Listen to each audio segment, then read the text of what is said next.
అప్పుడు వెళ్ళకూడదా ఉజ్జయిని? ఇంకా వెళ్ళాలి. ఎందుకు వెళ్ళాలి? పండు పడిపోయినట్టు చెట్టు నుంచి తాను ఏ బెంగా లేకుండా విడివడేటటువంటి స్థితి కలగడానికి వెళ్ళాలి. కాబట్టి అసలు జీవితంలో వెళ్ళవలసిన క్షేత్రం అంటూ ఉంటే ఎక్కడ ఉండాలి?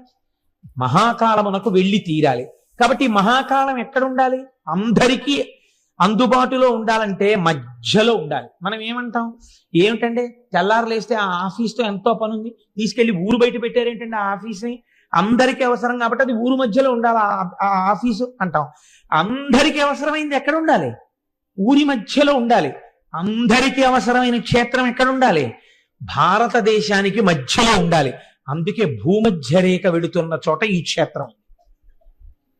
మహాకాలము ఉజ్జయినికి ఉన్నటువంటి గొప్పతనం అది.